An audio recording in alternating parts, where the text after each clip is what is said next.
ও মুসলমান, মনে রাখতে হবে, আজ বিশ্বের দিকে তাকালে আমরা দেখতে পাই বিশ্বের আনাচে কানাচে ধারে প্রান্তে ইহুদি আর খ্রিস্টানেরা মুসলমানের উপর নির্যাতন আর আক্রমণ করে। কথা বলেন ঠিক কি? আজ আমরা তাকালে দেখতে পাই ইথিওপিয়ায় মুসলমান নির্যাতিত হয়, আমরা তাকালে দেখতে পাই গাজায় মুসলমান নির্যাতিত হয়, আমরা তাকালে দেখতে পাই ভারতে মুসলমান নির্যাতিত হয়। অতি দূরে যাওয়া লাগে না, আমার এই মাতৃভূমির দিকে তাকালে আমরা দেখতে পাই এই মাতৃভূমির ভিতরে কিছু নাস্তিকবাদ সংগঠন মুসলমানের উপর আক্রমণ করে। কথা বলেন ঠিক কি না? মুসলমান আমরা শাহজালাল মুজাররদি আমানির সন্তান, ভুলে গেলে চলবে না। শাহজালাল মুজাররদি আমানি যখন বাংলার জমিনে আসে, নাস্তিক বলেছিল ও শাহজালাল এ জমিন ছেড়ে চলে যাও। শাহজালাল মুজাররদি আমানি বলেছিল মুসলমানের জাত যেই দিকে আগাইতে জানে মাগার পিছু হটতে জানে না। কথা বলেন ঠিক কি না? আমরাও সেই শাহজালাল মুজাররদি আমানির তাকবীর জানি, আমরা সেই শাহজালাল মুজাররদি আমানির ধ্বনি জানি। আমরাও যদি শাহজালাল মুজাররদি আমানির মতো তাকবীরের ধ্বনি দিয়ে সামনের দিকে অগ্রসর হয়, নাস্তিক মুরতাদ মুনাফিকরা পালানোর রাস্তা খুঁজে পাবে না। কথা বলেন ঠিক কি না? নাস্তিকতা নিপাত যাক, দিন ইসলাম জিন্দাবাদ। নাস্তিকতা নিপাত যাক, দিন ইসলাম জিন্দাবাদ। কোটি প্রাণে একই আওয়াজ, খোদাদ্রোহী ছাড় পাবে না এই বাংলায়, ঠাই হবে না মুসলমানরা জেগেছে আজ। ঠিক কি না? চলো চলো সামনে চলো, বজ্রকণ্ঠে আওয়াজ তুলো, সবাই মিলে একই তালে দাও না স্লোগান, নারায়ে তাকবীর নারায়ে তাকবীর। আলামিন দুনিয়ার মানুষদেরকে জানায় দেয়, এরে দুনিয়ার মানুষেরা রে, মুহাম্মাদুর রাসূলুল্লাহ মুহাম্মদ সাল্লাল্লাহু আলাইহি ওয়াসাল্লাম আমি আল্লাহ তাআলার রাসূল। ওয়াল্লাযীনা মাআহু আশিদ্দাউ আলাল কুফফার। দেখবেন উলামায়ে কেরাম যখন গরম হয়, কঠিন হয়, শক্ত হয়, আমাদের দেশের যুবকেরা যখন দেখবেন গরম হয়, অনেকেই দেখবেন পিড়িত লাগায়া কয় ও মিয়া এত গরম হনকে, আল্লাহ রাসূল তো ঠান্ডা ছিল। বলে কি বলে না? বলে কি বলে না? আল্লাহ রাব্বুল আলামিন জানায়া দেয় ওয়াল্লাযীনা মাআহু আশিদ্দাউ আলাল কুফফার, আমার নবী যেমন ঠান্ডা ছিল, কাফের মুরতাদদের বিরুদ্ধে তেমন কঠিন ছিল। কথা বলেন ঠিক কি না? ঠিক কি না? এই তদ্রূপ আমাদের দেশের যুবকদেরও এমন হওয়ার দরকার আছে না নাই? জোরে বলতে হবে, আছে না নাই? আমাদের দেশের যুবকদের এমন হওয়ার দরকার। আজ যদি আমার দেশের শুধু নয়, বিশ্বের কোন আনাচে কানাচে কোন নাস্তিক আর মুরতাদ আল্লাহর রাসূল নিয়ে কটূক্তি করে, টান দিয়া জিহ্বা ছিঁড়ে ফেলা হবে। কথা বলেন ঠিক কি না? লড়াইয়ের ওই ময়দানেতে যেতে তোমাকেই হবে, প্রয়োজনে সব রক্তটুকু জমিনেই ঢেলে দিবে। ঠিক কি না? জোরে কোন ঠিক কি না? লড়াইয়ের ওই ময়দানেতে যেতে তোমাকেই হবে, প্রয়োজনে সব রক্তটুকু জমিনেই ঢেলে দিবে। তবুও তোমায় লড়তেই হবে, মানিবে না পরাজয়। তবুও তোমায় লড়তেই হবে, মানিবে না পরাজয়। বিপ্লব মানে জীবন দেয়া বসে থাকা নয়, সে কোনো দিন আসবে না রে, করো যদি ভয়। ঠিক কি না? কোথা থেকে কোন ভিনদেশি শকুন আমার দেশে এসে সেবার নামে বসলো জোরে মির্জাফরের বেশে। ঠিক কি না? কোথা থেকে কোন ভিনদেশি শকুন আমার দেশে এসে সেবার নামে বসলো জোরে মির্জাফরের বেশে। তাদের করিতে নাস্তানাবুদ হতে হবে নির্ভয়, তাদের করিতে নাস্তানাবুদ হতে হবে নির্ভয়। বিপ্লব মানে জীবন দেয়া বসে থাকা নয়, সে কোনো দিন আসবে না রে, করো যদি ভয়। ঠিক কি না? আজ যদি কোথাও ইসলামের জন্য, রাসূলের জন্য, আল্লাহর জন্য জীবন নিয়ে তৈয়ার হওয়া লাগে, তৈয়ার আছি তো ইনশাআল্লাহ। মুসলমান ভাইরা আমার, আল্লাহ রাব্বুল আলামিন জানায় দেয়, এরে দুনিয়ার মানুষেরা রে, আমার রাসূল ঠান্ডা ঠিক আছে, তবে কাফির বেঈমানদের বিরুদ্ধে আমার নবী গরম। শুধু আমার নবী গরম তা না, রাসূলের সাহাবীদের মধ্যে এমন পাওয়া যায়, আল্লাহর রাসূল সাল্লাল্লাহু আলাইহি ওয়াসাল্লামের সাহাবীদের ভিতরে সবচেয়ে নরম দিলওয়ালা, ঠান্ডা দিলওয়ালা একজন সাহাবীর নাম হযরত আবু বকর রাদিয়াল্লাহু তাআলা আনহু। কিতাবের ভিতরে পাওয়া যায় আবু বকর এত নরম দিলওয়ালা সাহাবী, আবু বকরের যদি কেউ আঘাত করে, উল্টা আবু বকর আঘাতকারীর হাত বোলায় দেয়, তারপরেও আবু বকর কাউরে আঘাত করে না। একদিন আল্লাহর রাসূল মজমায়ে বসে বসা। এক কাফির দৌড়াইয়া আয়েশা আল্লাহর রাসূলকে বলে, ইয়া রাসূলুল্লাহ, ইয়া হাবিবাল্লাহ, আপনার সাহাবী আবু বকর আমারে মারছে, আপনি বিচার করেন। আল্লাহর রাসূল কয়, না রে কাফির না, আমার সাহাবী আবু বকর মারতে পারে না। তোমারে যদি কেউ আঘাত করে, হয়তোবা ওমরে আঘাত করছে, ওমরে মারছে। কারণ ওমরের ব্যাপারে বলা হয়, আসাদুহুম ফি আমরিল্লাহি ওমর। ওমর এত গরম দিলওয়ালা সাহাবী, ওমর এত কঠিন দিলের সাহাবী। ওমর যে রাস্তা দিয়ে হেঁটে যায়, সেই রাস্তা দিয়ে শয়তান যাওয়ার সাহস পায় না। ওমর এত গরম দিলের সাহাবী। কিতাবের ভিতরে আসছে, আল্লাহর রাসূল একবার রাস্তা দিয়ে হেঁটে যায়। আল্লাহর রাসূলের সুন্নাহ হলো, কেউ যখন রাস্তা দিয়ে হাঁটবে উপরের দিকে তাকাবে না, নিচের দিকে তাকাবে। জোরে কয় না কোন দিকে? আবার এতটাও নিচে তাকাবে না, যেই নিচে তাকাইলে গাড়ির নিচে পড়া লাগে। আল্লাহর রাসূল কয়, এরে দুনিয়ার মানুষেরা রে, এরে আমার উম্মতেরা রে, আমি একবার রাস্তা দিয়ে হেঁটে যাই, সামনের দিকে তাকায় দেখি একটা শয়তান আমার দিকে আগায় আসে। আমি রাসূল চিন্তা করলাম, শয়তানটা এদিকে আসতেছে কেন? আমি নবীজি আবার কিছুক্ষণ যাওয়ার পরে আবার উপরের দিকে তাকায় দেখলাম, যেই শয়তানটা আমার দিকে আগায়, সেই শয়তানটা আবার অন্যদিকে বাতাস ছাড়তে ছাড়তে পালায়। আমি চিন্তা করলাম, শয়তানটারে দেখলাম আমার দিকে আসে, আবার দেখি বাতাস ছাড়তে ছাড়তে উল্টা দিকে দৌড়ায়। আমি রাসূল পিছনের দিকে তাকাইলাম, পিছনে তাকায় দেখি আমার সাহাবীদের মধ্যে ওমরের দেখা যায়। আমার রাসূলের বুঝতে আর বাকি নাই, আমি রাসূলের জানতে আর বাকি নাই, আমার সাহাবী ওমরের ভয়ে শয়তান বাতাস ছাড়তে ছাড়তে পালায়। ওমর এত গরম দিলের সাহাবী। আল্লাহর রাসূল কয়, এই কাফের, তোমারে আবু বকর মারতে পারে না, তোমারে যদি কেউ আঘাত করে, হয়তোবা ওমরে মারছে। কাফিরটা ডেকে বলে, ইয়া রাসূলুল্লাহ, ইয়া হাবিবাল্লাহ, আমি আবু বকরেও চিনি, ওমরেও চিনি না, আমারে ওমর আঘাত করে নাই, আমারে আবু বকরে মারছে। ইয়া রাসূলুল্লাহ, ইয়া হাবিবাল্লাহ, আপনি আপনার সাহাবী আবু বকরের বিচার করেন। আল্লাহ রাসূল এবার তাকায় দেখে যে আবু বকর এত নরম, এই আবু বকর গরম হয়ে আল্লাহ রাসূলের দরবারে ঢুকে আর বলে, ইয়া রাসূলুল্লাহ, ইয়া হাবিবাল্লাহ, আমারে আবার অনুমতি দেন, আমি আবার এই কাফিরটারে মারতে চাই। আল্লাহ রাসূল বুঝতে পারছে না, আসলে আবু বকরই মারছে, ঠিক কি না? যারা গেটে দাঁড়ায় আছেন ভিতরে চলে আসেন, বাহির থেকে যদি কেউ আসতে চায় কষ্ট হয়।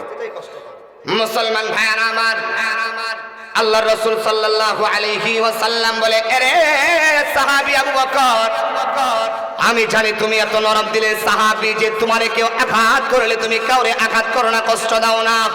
তোমার ব্যাপারে কাফির বিচার দেই, তুমি নাকি কাফিরে আঘাত করেছো। আল্লাহ রাসূল লাইকা বলে, ইয়া রাসূলুল্লাহ, ইয়া হাবিবাল্লাহ, আমি আবু বকর নরম ঠিক আছে, আমি আবু বকর ঠান্ডা ঠিক আছে, তবে আমি আবু বকর ততক্ষণ পর্যন্ত নরম যখন দেখি কোন কাফির আমি আবু বকরে আঘাত করে, আমি আবু বকরের আম্মারে আঘাত করে, আমি আবু বকরের আব্বারে আঘাত করে, যখন দেখি কোন কাফির বেঈমান মুরতাদ আমার রাসূল নিয়ে কথা বলে, আমার আল্লাহ নিয়ে কটূক্তি করে, আমি আবু বকর দুনিয়ার জমিনে থাকতে সেই কাফির থাকতে পারে না। ঠিক কি ঠিক না? ঠিক আমাদের ভিতরে এমন ঈমান জায়গা করার দরকার আছে না নাই? আমাদের যুবকদেরকে দেখবেন মুরব্বীরা কয়, আমরাও মাঝে মধ্যে বলে ফেলি আমগর যুবকগুলা নষ্ট হয়ে যাচ্ছে, বলে কি বলে না? আমাদের যুবকেরা নষ্ট হয় না। এই যুবকেরা মনোযোগ দিয়া দিলের কান লাগায়া শোনো, আমার দেশের যুবকেরা নষ্ট হয় নাই, বরং আমার দেশের যুবকদেরকে নষ্ট করার জন্য বেঈমান বেদুইন কাফেররা উঠে পড়ে লাগছে। কথা কোন ঠিক কি না? ঠিক কি না? এই কারণে দেখবেন যুবকদেরকে নষ্ট করবে কিভাবে, আমগো দেশের যুবকদেরকে দেখবেন কোথাও যদি দেখে রাসূল নিয়ে কটূক্তি করে, আল্লাহ নিয়ে কটূক্তি করে, জান মাল নিয়ে রাস্তায় বের হয়ে যায়। কথা কোন ঠিক কি না? এই কারণে আমাদের দেশের মধ্যে কোনো নাস্তিক্যবাদ আইন করতে পারে না। যখন এগুলো নাস্তিক্যবাদ আইনের দিকে আগাইতে চাই, আমার দেশের যুবকেরা জান মাল হাতের মধ্যে নিয়ে রাস্তায় বের হয়ে যায়। কথা কোন ঠিক কি না? এবার কাফেরেরা দেখছে এই যুবকেরা যদি এমনই হয় যে ডাক দিলে বেঈমান বিরোধ বেঈমানরা কোন আইন করতে গেলে আমার দেশের যুবকেরা রাস্তায় বের হয়ে যায়, এবার চিন্তা করছে এই যুবক কুলারে নষ্ট করার দরকার। ঠিক কি ঠিক না? এবার আমার দেশের যুবকদেরকে দেখেন ইহুদিরা কেমন চিকন বুদ্ধির মানুষ, দেখেন কেমন বেকায়দায় আমাদেরকে ফেলেছে, আমাদেরকে এমন বেকায়দায় ফেলছে যে যুবকদেরকে নায়ক নায়িকা আর গায়ক গায়িকার পাগল বানায় দিছে। কথা কন ঠিক কি না? দেখবেন এই পাগল বানায়া প্যান্ট একটা ধরায় দিছে 36 জায়গায় ছিড়া। কথা কয় না, জোরে কয় না। দেখবেন আমার দেশের যুবকেরা প্যান্ট একটা পরছে হাঁটুর উপরে 3 জায়গায় ছিড়া। আছে না নাই? এবার যুবক ইহুদিরা চিন্তা করছে এই যুবকগুলা যদি মসজিদে যায়, এই যুবকেরা যদি মাদ্রাসায় যায়, আলেমদের কাছে যায়, এদেরকে নষ্ট করা যাবে না। প্যান্ট একটা ধরায় দিছে হাঁটুর উপরে 3 জায়গায় ছিড়া। নাগার মাইনকার সিপাই পয়রাও যদি মসজিদে যাইতে চায়, যতই ওযু করুক নাগার ওযু থাকবে না। কথা কন ঠিক কি না? যেই প্যান্টের উপরে 3 জায়গায় ছিড়া, এই প্যান্ট যদি পয়রা 36 বার ওযু করে ওযু থাকবে? কথা কয় না, থাকবে না। এই ওযু থাকবে না। আমগো দেশের যুবকদেরকে নষ্ট করার লেগা এই বেকায়দায় ফেলছে। এই কারণে দেখবেন আগে যে আমার দেশে শান্তি ছিল, এই শান্তিটাও আর নাই। কথা কন ঠিক কি না? আগের মতো শান্তি তো আর এখনো পাওয়া যায় না। মানুষ সব পাল্টে গেছে, পাল্টেনি তো জামানা। ঠিক কি না? আমগরে কয় হুজুর আপনারা তো বোঝেন না, জাতের সাথে জাত তালের সাথে তাল মিলায়া চলা লাগে। ও মুসলমান, জাতের সাথে জাত তালের সাথে তাল মিলায়া আমি আপনি পাগলা হইতে পারবো না। কথা কয় না। নদীর পারে 3 বন্ধু দাঁড়ায় রইছে। জোরে কোন কয় বন্ধু? 3 বন্ধু দাঁড়ায় রইছে। এক বন্ধু কয় আকাশ, 2 বন্ধু বুদ্ধিমান, এক বন্ধু একটু পাগলা টাইপের। এবার বন্ধুরা দাঁড়ায়া কবিতা আবৃত্তি করে। এক বন্ধু কয় আকাশটা উড়ো উড়ো, 2 নাম্বার বন্ধু কয় বাতাসটা শুরু শুরু, 3 নাম্বার পাগলায় চিন্তা করে 2 বন্ধু এত সুন্দর কবিতা আবৃত্তি করলো, আমারও কিছু বলার দরকার আছে না নাই? চিন্তা করলো। প্রথম বন্ধু বলছে আকাশটা উড়ো উড়ো, 2 নাম্বার বন্ধু বলছে বাতাসটা শুরু শুরু, 3 নাম্বার পাগলাই কয় নদীর পাশে দাঁড়ায় রইছি আমরা 3টা গরু।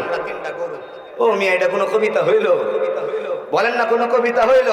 ঠিক তদ্রুপ ইহুদি আর খ্রিস্টানেরা স্লোগান দিয়ে দিয়েছে জাতের সাথে জাত আর তালের সাথে তাল মিলায়া চলা লাগবে। এর পিছনে পিছনে যারা মুসলমানের বাচ্চারা এই ইহুদিদের সাথে স্লোগানের সাথে স্লোগান মিলায়া বলে জাতের সাথে জাত তালের সাথে তাল মিলায়া চলা লাগবে, তারা ওই পাগলার চাইতে বুদ্ধিমান ব্যক্তি হতে পারে না। কথা বলেন ঠিক কি না? ও মুসলমান, আমি বলে কই হুজুর যুগ জামানা চেঞ্জ হইছে, তো কুলাফান চেঞ্জ হইছে। ও মুসলমান, আগের যুগে সূর্য পশ্চিম দিকে উঠতো, এখন কি পূর্ব দিকে ওঠে? জোরে কয় না ওঠেনি। তার মানে বোঝা গেল যুগ জামানা চেঞ্জ হয় নাই, বরং মুসলমানের মাথার মধ্যে পতন ধরেছে। কথা বলেন ঠিক কি না? আগের মতো শান্তি তো আর এখনো পাওয়া যায় না। মানুষ সব পাল্টে গেছে, পাল্টেনি তো জামানা। জামানা ঠিকই আছে, মানুষ সব পাল্টে গেছে, মানুষ সব পাল্টে গেছে, জামানা ঠিক আছে। ঠিক কিনা?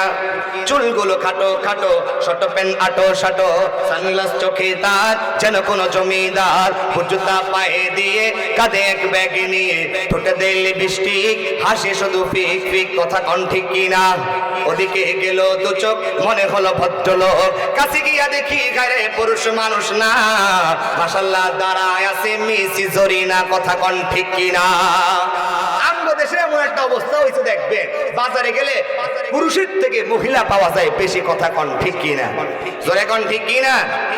শহরে বাজারে দেখো নারীদের ঢল, পর্দাবিহীন নারী করে ঝলমল, অন্য কি তার দিকে আশেকে বানায়, দেশটায় আজি ধ্বংস নারীর বেপরদায়, সবার মুখে একই আওয়াজ হায় হায় হায়। ঠিক কিনা?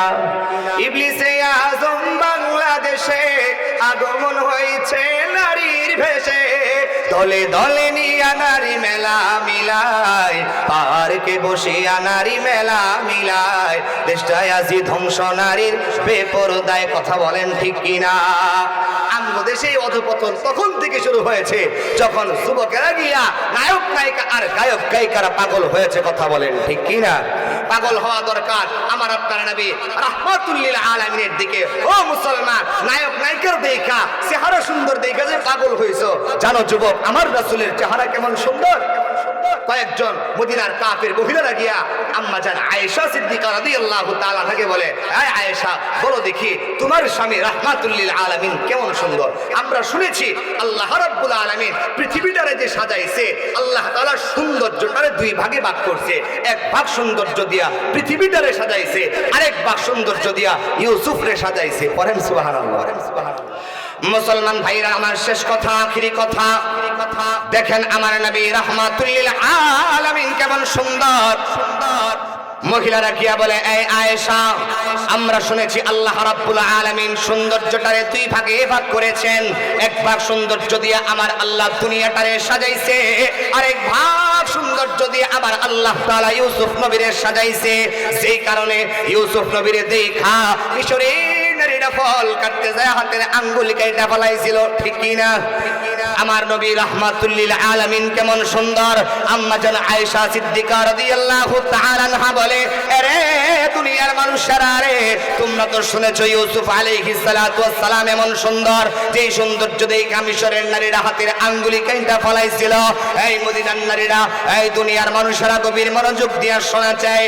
আম্মা জান আয়েশা সিদ্দিকা রাদিয়াল্লাহু তাআলা আনহা বলে, তোরা দিদা ওয়া ইউসুফ রাশানিদা, তোরা দিদা ওয়া ইউসুফ রাশানিদা, শানিদা গায় বুয়াদ মানন্দ দিদা। এই মদিনার নারীরা রে, তোমরা শুনেছো ইউসুফ আলাইহিস সালাতু ওয়াস সালামকে দেখা মিশরের নারীরা ফল কাটতে যায় হাতের আঙ্গুলি কেটে ফলাইছিল। যেই জায়গার মধ্যে মিশরের নবী ইউসুফ ছিল, ওই জায়গার ভিতরে যদি ইউসুফ না থাইকা আমার স্বামী আমার রাহমাতুল লিল আলামিন থাকতো, মিশরের নারীরা আমার নবীরে দেখা ফল কাটতে যায় হাতের আঙ্গুলি নয় কলিজা পর্যন্ত কাইটা ফলাইতো, একটু মাত্র টের পাইতো না। সুবহানাল্লাহ। কি সকালে বাড়ি দিয়ে কইবেন নি? মুহতারাম হাজিরিন, আম্মা জান আয়েশা সিদ্দিকা রাদিয়াল্লাহু তাআলা আনহা আর বলে, এই দুনিয়ার মানুষেরা তোমরা বলেছো আল্লাহ রাব্বুল আলামিন সৌন্দর্যটারে দুই ভাগে ভাগ করে এক ভাগ দিয়া দুনিয়া সাজাইছে, আমার আল্লাহ আরেক ভাগ দিয়া আল্লাহর নবী ইউসুফ রে সাজাইছে। তোমরা যে সৌন্দর্যের কথা বলো দুনিয়া আর ইউসুফ রে সাজাইছে, দুনিয়া আর ইউসুফ রে সাজাইতে যে সৌন্দর্য আল্লাহ লাগিয়েছে, আমার নবী আমার স্বামী রাহমাতুল লিল আলামিন রে সেই সৌন্দর্য দান করেছে। আমার নবী এত সুন্দর, কোন সৌন্দর্যের পাগল যে আমরা হইছি, আল্লাহ ভালো, আল্লাহ ভালো। এই কারণে ইসলামের সৌন্দর্য কি বলবো আপনাদেরকে, এই যুবক ছেলেরা ভাইরা আমার, তোমাদেরকে সৌন্দর্য নিয়ে কি বলবো, দুনিয়ার রাহমাতুল লিল আলামিনের সৌন্দর্য নিয়ে কি বলবো। যে নবী রাহমাতুল লিল আলামিনের চেহারা দেখা বেঈমান বেদুইন কাফেররা কালেমা পড়ে মুসলমান হয়ে যায়, আমার নবীর সৌন্দর্য তো এমন সুন্দর, মক্কার বড় বড় কাফেররা মক্কায় বের হয়ে গেছে। এই মক্কার মানুষেরা খবরদার, খবরদার মুহাম্মদের কাছে যাইবা না, মুহাম্মদ পাগল হয়ে গেছে। পড়েন নাউজুবিল্লাহ। মক্কার মধ্যে এলান করে দিয়েছে, খবরদার মুহাম্মদের কাছে যাইবা না, মুহাম্মদ পাগল হয়ে গেছে। মক্কার মানুষেরা চিন্তা করে যেই পাগল না দেখার জন্য মক্কার বড় বড় লিডারেরা আমাদের কাছে এলান করে, তাহলে বোঝা গেল এটা দুনিয়ার সাধারণ কোন পাগল না, এটা আলাদা পাগল। মক্কার মানুষেরা বলে আমাদেরকে সকাল বেলা বাধা দেয়, আমরা বিকাল বেলা যাই, বিকেলে বাধা দেয়, রাত্রি বেলা যাই, রাত্রি বেলা গিয়া আমরা আল্লাহর রাসূলকে আড়ালে আড়ালে তাকায় দেখি, আল্লাহ রাসূলকে এক নজর তাকায় দেখি, আল্লাহ রাসূলের দিলের ভিতরে জায়গা করে নে। কাফের বেঈমানেরা বলে আল্লাহর রাসূলকে এক নজর দেখা কাফের বেঈমানেরা রাসূলের প্রেমে পড়ে কালেমা পড়ে মুসলমান হয়ে যায়। এই হলো আমার রাসূল। আর আমরা যে কোন সৌন্দর্যের পাগল হইছি আল্লাহ ভালো জানে। ও মুসলমান, সৌন্দর্যের বর্ণনা শোনালে শোনায় শেষ করা যাবে না। এই সৌন্দর্য বোঝার জন্য লম্বা সময়ের দরকার, লম্বা সময়ের প্রয়োজন। উলামায়ে কেরাম আসছে, বয়ান শুনবেন, আপনারা প্রাণবন্ধ হয়ে যাবেন। এই উলামায়ে কেরামদের কথা শেষ পর্যন্ত শুনবেন তো ইনশাআল্লাহ। আমার ভাই, বড় ভাই, আপনাদের এই মাদ্রাসার মুহতামিম, পরিচালক, প্রতিষ্ঠাতা হযরত মাওলানা আতিকুল ইসলাম সরকার ভাই, না উনি আমারও ছোট ভাইয়ের মতো মহব্বত করে, বড় ভাই হিসেবে মহব্বত করি। মহব্বতের বদলা মহব্বত, মহব্বতের বিনিময়ে আসা। আল্লাহ রাব্বুল আলামিন এই মহব্বতকে দুনিয়া এবং আখিরাতের জন্য কবুল করুক, পড়েন আমিন।